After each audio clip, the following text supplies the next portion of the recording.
Bonjour à tous, bienvenue dans cette première capsule vidéo. L'objectif c'est de compléter le cours, donc vous devez avoir lu la section sur la divisibilité et l'irréductibilité. Si ce n'est pas le cas, je vous invite à mettre pause et à aller travailler ces notions. Vous devez donc avoir revu ce que signifie être divisible ou pour un élément en diviser un autre, et vous avez dû découvrir la notion d'irréductible. On reviendra sur la notion d'irréductible plus tard, ça n'est pas une notion centrale pour ce que je vais vous raconter dans cette vidéo. Donc, dans cette vidéo, nous allons nous intéresser aux polynômes à une indéterminée sur un corps. Vous avez vu qu'il y a différents types de corps. Peu importe, si K est un corps, quelle que soit sa forme, quelle que soit la façon dont on l'a obtenu, l'anneau des polynômes à une indéterminée sur ce corps est un anneau intègre, ce qui est un premier résultat intéressant, et c'est un anneau qui dispose d'une division euclidienne. La démonstration est la même que celle que vous avez faite en première année. Avec cette division euclidienne, on va pouvoir travailler et notamment on va pouvoir définir la structure des idéaux de cet anneau. Alors je vous rappelle qu'on a vu la notion de sous-anneau qui est une notion qui est un petit peu creuse et qui n'a pas beaucoup d'intérêt. La notion qui est vraiment centrale et importante, c'est la notion d'idéal. Eh bien, les anneaux du type K crochet X sont ce que l'on appelle des anneaux principaux, c'est-à-dire que leurs idéaux sont principaux, leurs idéaux sont engendrés par un seul élément. Si vous vous souvenez du cours sur la réduction, nous avons déjà rencontré ce phénomène lorsque j'ai introduit le polynôme minimal. Le polynôme minimal engendre l'idéal des polynômes annulateurs d'un endomorphisme. Eh bien, on va voir que ce cas particulier est le cas général. D'ailleurs, je vous invite à retourner voir la section sur le chapitre de la réduction pour retravailler ces notions-là si jamais vous les avez oubliées. Le théorème central que nous allons démontrer maintenant va effectivement nous donner la structure générale d'un idéal de K crochet X. Alors avant de nous lancer dans la démonstration, on peut regarder un petit peu ce que tout ça veut bien dire. C'est-à-dire que si on prend P appartenant à K crochet X, l'ensemble que l'on note traditionnellement comme ça, mais qu'avec un petit peu plus de rigueur, on devrait noter sous cette forme-là, qui est l'ensemble des multiples de P, eh bien cet ensemble-là est un idéal. Alors, c'est quelque chose qu'on peut démontrer assez facilement, mais ça va être l'occasion de réviser certaines choses. Donc tout d'abord, l'axiome 0, il est à peu près clair que P est une partie de l'anneau des polynômes à une indéterminée. Ensuite, eh bien, P lui-même, lorsque l'on l'écrit sous cette forme-là, appartient à cet ensemble, ce qui prouve donc que cet ensemble n'est pas vide. Ensuite, eh bien, il y a stabilité par addition, c'est-à-dire que si je me donne deux polynômes, appelons-les Q1 et Q2, appartenant à P, eh bien, par définition, il existe un certain R1 appartenant à l'anneau des polynômes tel que Q1 est un multiple de P. Même chose pour Q2.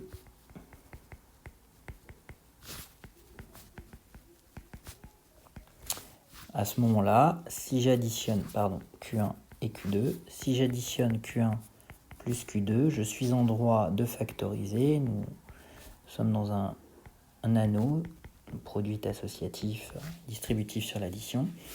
Eh bien, on voit que la somme va appartenir à notre ensemble parenthèse P. Et enfin, dernier axiome, c'est cette stabilité par multiplication externe, c'est-à-dire si on prend un polynôme quelconque appartenant à l'anneau des polynômes, et puis si on prend un polynôme appartenant à P, eh bien le produit va appartenir au multiple de P. Donc pour ça c'est simple, comme tout à l'heure, il existe un polynôme R appartenant à K crochet X, Q c'est P fois R, c'est un multiple de P, et si maintenant je multiplie les deux, c'est-à-dire que si je fais Q fois T, il est clair que c'est R fois T comme ça, et bien entendu, cela appartient au multiple de P. Donc l'ensemble des multiples de P, eh bien, ça forme bien un idéal de K crochet X, d'accord, puisque on a vérifié la totalité des axiomes. On a bien à chaque fois montrer ce qu'on voulait. Et en fait, ce qu'on va maintenant démontrer à l'aide du théorème, c'est que c'est la règle. C'est-à-dire que n'importe quel idéal d'un anneau de polynôme à une indéterminée eh bien, s'exprimera comme l'ensemble des multiples d'un certain polynôme. Il est maintenant temps de démontrer le théorème proprement dit. Donc voici le théorème en question. Pour tout idéal I non nul, de l'anneau des polynômes, il va exister un unique polynôme P qui va engendrer I, c'est-à-dire tel que l'on aura cette relation. On va donc démontrer ce résultat. Eh bien, pour cela, on va considérer l'ensemble des degrés de tous les polynômes non nuls de I. Cet ensemble est une partie de N. Elle est donc minorée. Et puisque c'est une partie de N minorée, eh bien, elle possède un minimum. On va donc appeler ce minimum N. C'est un minimum, il existe donc un polynôme de I dont le degré vaut N. Si ce polynôme n'est pas unitaire, eh bien on le divise par son coefficient dominant, ce qui est possible puisque, comme K est un corps, son coefficient dominant est un élément inversible.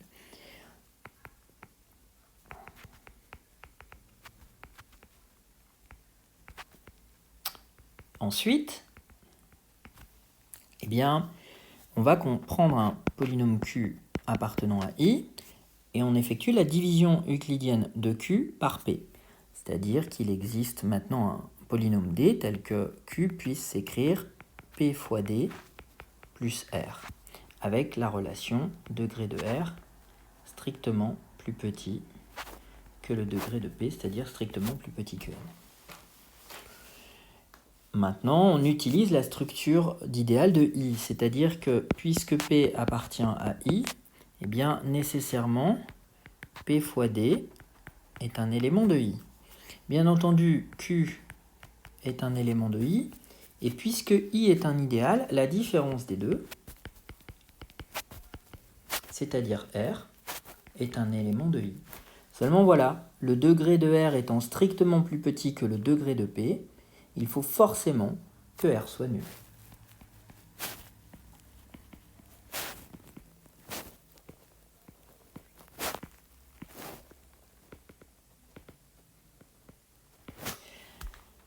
À partir de là, on vient donc de démontrer que si un polynôme P appartient à I, alors c'est un multiple de P. Ce qui prouve donc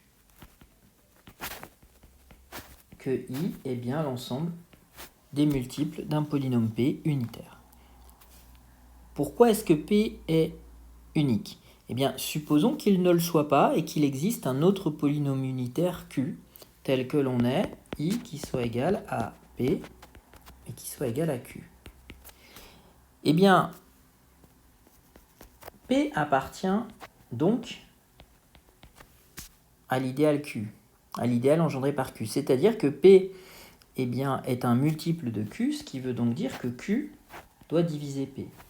Bien entendu, de la même manière, puisque Q appartient à l'idéal engendré par P, ça veut donc dire que P doit diviser Q. Q divise P, P divise Q, cela veut donc dire que les deux polynômes sont associés, c'est-à-dire qu'il existe un A appartenant à K étoile, tel que P c'est A fois Q. Mais P et Q sont unitaires. Dans ce cas-là, P égale à Q, ce qui prouve bien l'unicité de P. Cette structure de l'anneau des polynômes est vraiment remarquable et va permettre ce que l'on appelle l'arithmétique des polynômes. En effet, pour un anneau général, si on fait la somme de deux idéaux, le résultat est encore un idéal. Eh bien, dans le cas de l'anneau des polynômes, un idéal engendré par P additionné avec un idéal engendré par Q va être un idéal de l'anneau des polynômes, et donc, d'après le théorème que nous venons de démontrer, c'est l'idéal engendré par un certain polynôme D. Eh bien, ce polynôme D va s'interpréter comme le PGCD de P et de Q. De la même manière, dans le cadre général, l'intersection de deux idéaux d'un certain anneau A est un idéal de A. Là encore, l'intersection du polynôme engendré par P avec le polynôme engendré par Q doit être un idéal de l'anneau des polynômes. C'est donc un idéal engendré par un certain polynôme unitaire M. Eh bien, M va s'interpréter comme étant le PPCM de P et de Q. Alors, bien entendu, ces nouvelles définitions du PGCD et du PPCM de polynômes doivent cadrer avec la définition classique que vous connaissez déjà. Eh bien, on va vérifier que c'est effectivement le cas. Alors, si j'explicite un petit peu ce que je viens de raconter, donc on a un polynôme P qui engendre un certain idéal, et de même on a un polynôme Q qui engendre un autre idéal. D'après le théorème que nous venons de démontrer, il est égal, puisque c'est un idéal de l'anneau des polynômes, il est engendré par un certain polynôme D avec D unitaire, je le rappelle. Maintenant, eh bien, il est clair que l'idéal engendré par P est inclus dans l'idéal engendré par D. C'est une conséquence de la formule précédente. Et ceci démontre donc que, puisque P appartient à l'idéal engendré par D, eh bien, c'est un multiple de D, c'est-à-dire que D divise P. De la même manière, l'inclusion de l'idéal engendré par Q par l'idéal engendré par D fait que D divise Q. Et donc, D est un diviseur commun de P et de Q.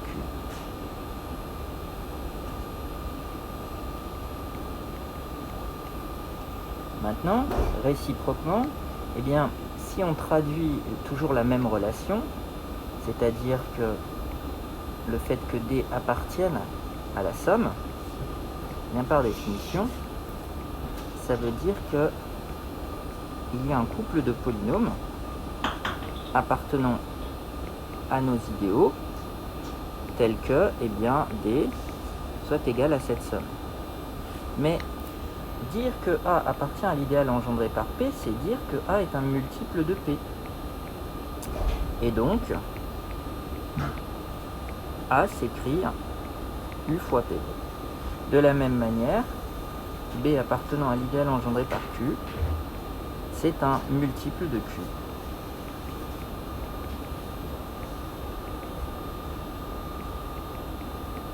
Alors, ces trois points mis ensemble font que on obtient une relation bien connue, à savoir que D c'est égal à U fois P plus V fois Q. Dès lors, si un certain polynôme C vient diviser P et qu'il divise également Q, à cause de la relation précédente, il divise nécessairement D. Ça veut dire que tout diviseur commun de P et de Q divise D, donc D est le plus grand. C'est non seulement un diviseur commun de P et de Q, mais en plus c'est le plus grand, et il est unitaire. En fait, le résultat que nous venons de démontrer permet de démontrer le théorème 5.30, tout en même temps qu'il justifie le fait qu'il s'agit bien du PGCD. Maintenant, nous allons regarder ce qui se passe dans le cadre du PPCM. Donc cette fois-ci, nous considérons l'idéal P inter Q qui, d'après le théorème 29, est engendré par un certain polynôme M. Eh bien, forcément, cette relation montre que M appartient à l'idéal engendré par P. Ce qui veut donc dire que M est un multiple de P ou encore que P divise M. De la même manière, M va appartenir à l'idéal engendré par Q, ce qui veut donc dire que, eh bien, Q divise M. En conséquence, M est un multiple commun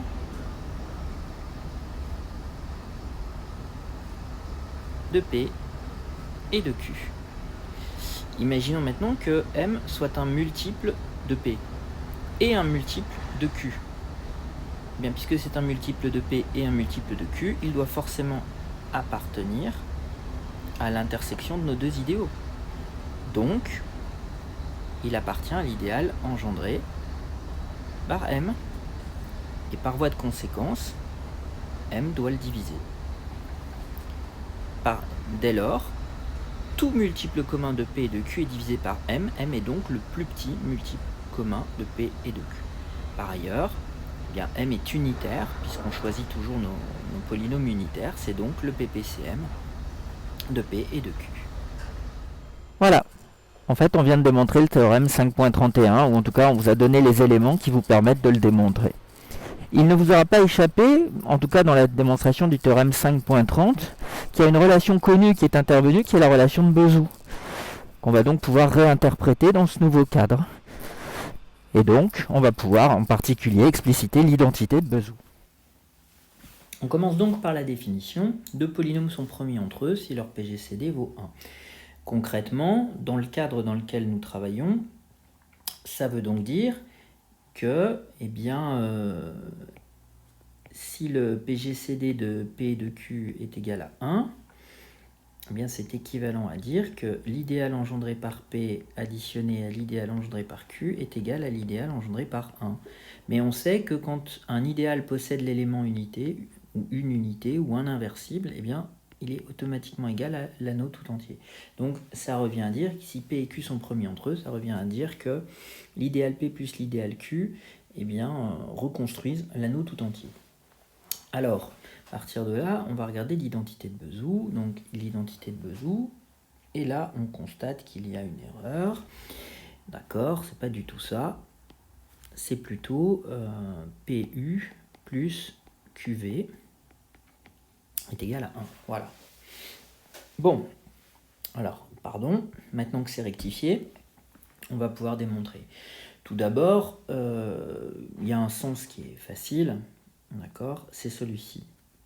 Pourquoi est-ce que c'est le sens facile ? Parce que si il existe un couple de polynômes tel que PU plus QV est égal à 1, dans la mesure où PU appartient à P et que QV appartient à l'idéal engendré par Q, ceci implique donc que 1 appartient à l'idéal P plus l'idéal Q, ce qui veut donc dire que l'idéal P plus l'idéal Q c'est égal à l'anneau tout entier, et donc ça veut bien dire que P et Q sont promis entre eux.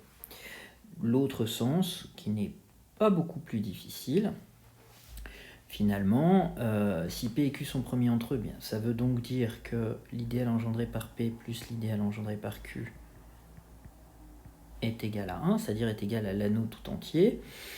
Et par définition, ça veut dire qu'il existe un couple de polynômes A et B appartenant à l'idéal P croix l'idéal engendré par Q, tel que A plus B est égal à 1. Partant de là, on revient à la définition de l'idéal engendré par P.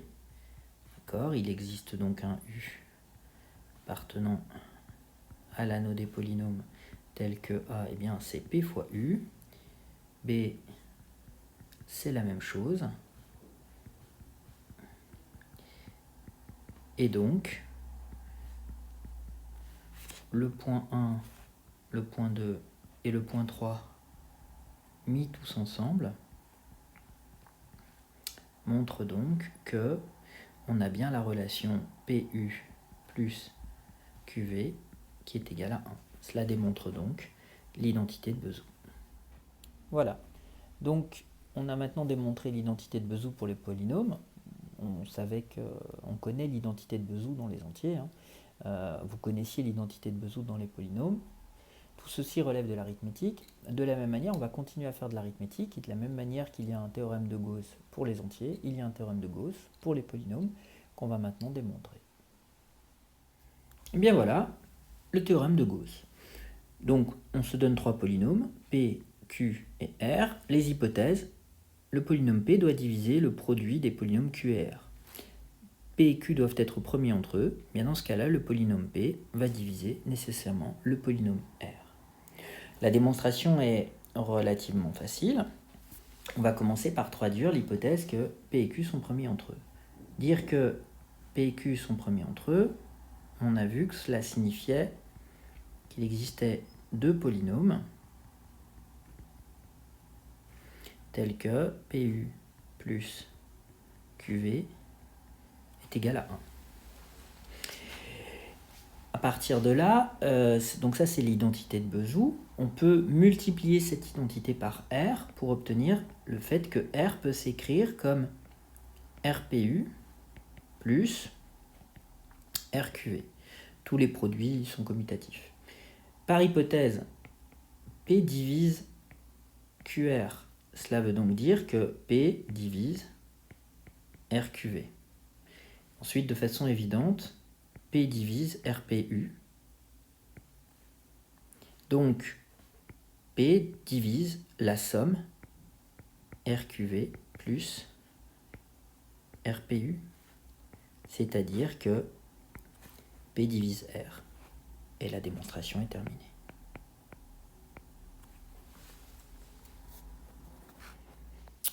Voilà, bien écoutez, j'espère que cette première vidéo n'a pas été trop obscure et n'a pas été trop labyrinthique.